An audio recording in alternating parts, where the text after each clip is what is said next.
Una elección clave para el gobierno nacional, según lo viene comentando el presidente Javier Milei. Lo que vamos a tener que votar el próximo domingo 26 de octubre, la renovación de diputados, las bancas de diputados y senadores nacionales. Dijo textual el presidente, la elección es mucho más importante de lo que creemos. Escuchamos al presidente. La elección es mucho más importante de lo que creemos. ¿Por qué?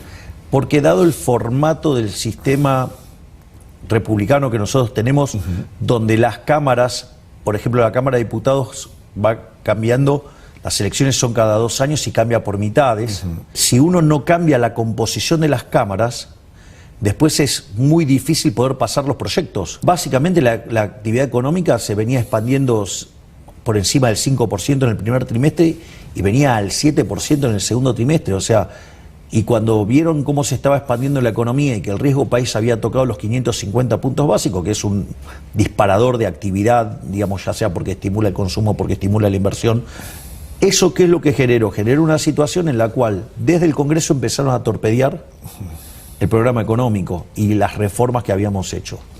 En ese sentido, fíjese lo importante que es la composición del Congreso para poder defender las reformas que nosotros habíamos impulsado. Hoy la inflación, digamos, es del 30%. O sea, yo entiendo que es alta, ¿sí? Sí. Pero es muchísimo menor. O sea, vamos por el camino correcto. Es decir, la senda que hemos tomado es la correcta. Para mediados del año que viene, la inflación ya va a estar viajando al 0. Estamos a mitad de camino. Entonces, no podemos tirar todo este esfuerzo a la basura y volver a ¿qué? A lo que hacían los kirchneristas, déficit fiscal, default de la deuda, riesgo país por la estratosfera, o sea, 10 años sin que el PBI crezca, con lo cual en términos per cápita destruyéndose, jubilaciones de $80. Está bien, hoy, digamos, son $300, digamos, no estoy diciendo que es la panacea, falta mucho, pero $80 era mucho peor. Bueno, allí lo vemos al presidente quejándose sobre el mal gasto, cómo el Congreso de la Nación toma decisiones que van a impactar en lo presupuestario, en la cuestión fiscal, que es la base de su política, su programa económico. Pero bueno, ahora tenemos otro conflicto, porque el Congreso de la Nación lo que hizo fue diseñar una ley de financiamiento universitario porque se habían retaseado los fondos, no había incrementos presupuestarios, no se le pagaba lo que correspondía de acuerdo con el costo de vida a docentes y no docentes, y todo eso, bueno, era generando todo un caldo de cultivo que ya el año pasado se tradujo en una ley que fue vetada por el Congreso de la Nación, y este año insistieron con lo mismo, porque no hay presupuesto nacional aprobado. Entonces surgen este tipo de conflictos, como por ejemplo para la discapacidad y también para la emergencia pediátrica. Esto fue lo que se aprobó desde el Congreso, que fue vetado por el Poder Ejecutivo, vuelve al Congreso, que insiste con una mayoría especial, abrumadora, ratifica las normas.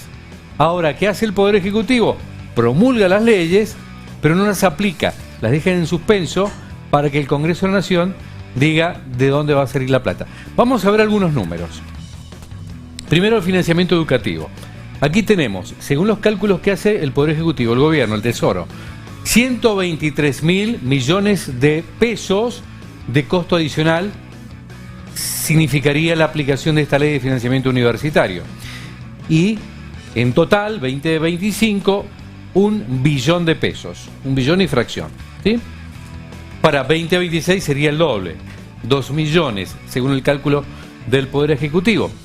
Ahora, cuando nos ponemos en la situación del personal de las universidades nacionales, nos encontramos con que la inflación, arrancando desde diciembre de 2023, hacia mitad de año, cuando se empezó a discutir todo esto, nos estaba dando 220% de inflación. En cambio, las actualizaciones salariales fueron de 128%. Es el sector más castigado de todo el Estado Nacional.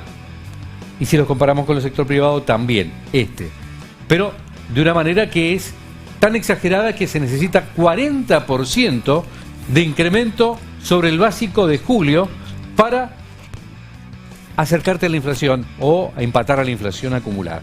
Y esto es lo que está prescribiendo la ley. Vamos al sector pediátrico, también tiene toda su problemática, ¿no? Se necesitan 196.270 millones de costo adicional según el cálculo que hace otra vez el gobierno. ¿Para qué sirve todo esto?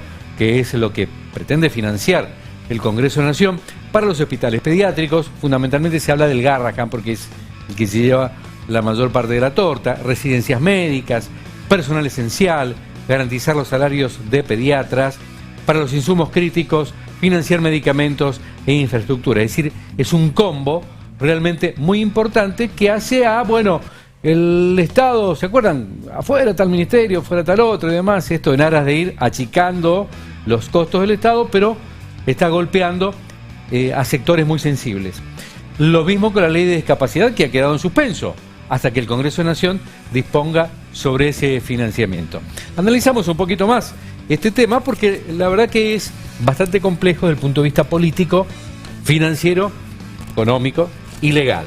Bien. Muchos números, pero que hacen a la misma problemática. Y cifras largas. Y es que el gobierno se aferra al superávit fiscal. Yo creo que eso ha logrado instalarlo en la comunidad política, y lo verán en las campañas, que no van en contra del superávit fiscal. Pero bueno, sí se discute sobre por dónde se hace el ajuste y quién corre con el peso de este sacrificio. Bien, el costo político está claro, porque no habrá familiares de jubilados, ni discapacitados, ni de niños que necesiten atención médica con esto, ni tampoco el resto de la sociedad que no estemos implicados, nos parece bien. Ahora, desde lo legal, ¿se puede hacer algo porque el gobierno decida unilateralmente no...? Sí, yo creo que no recuerdo en otra etapa donde el Poder Ejecutivo no haya aplicado una ley así en este sentido y que después no se judicialice, con lo cual esto yo creo que tiende a judicializarse. Esto va para largo. Por ejemplo, en el gobierno de Cristina, bueno, salió una ley de actualización salarial del 82%, y Cristina no lo aplicó. Fue la Corte incluso, y la Corte dictó sentencia favorable a la posición de la ley. Y sin embargo, nunca se aplicó directamente porque el Estado quebraba, fue el argumento de Cristina. Aquí no sé en qué va a terminar, pero lo que dice el Poder Ejecutivo sí, va para largo. Porque, ¿qué plantea el Poder Ejecutivo?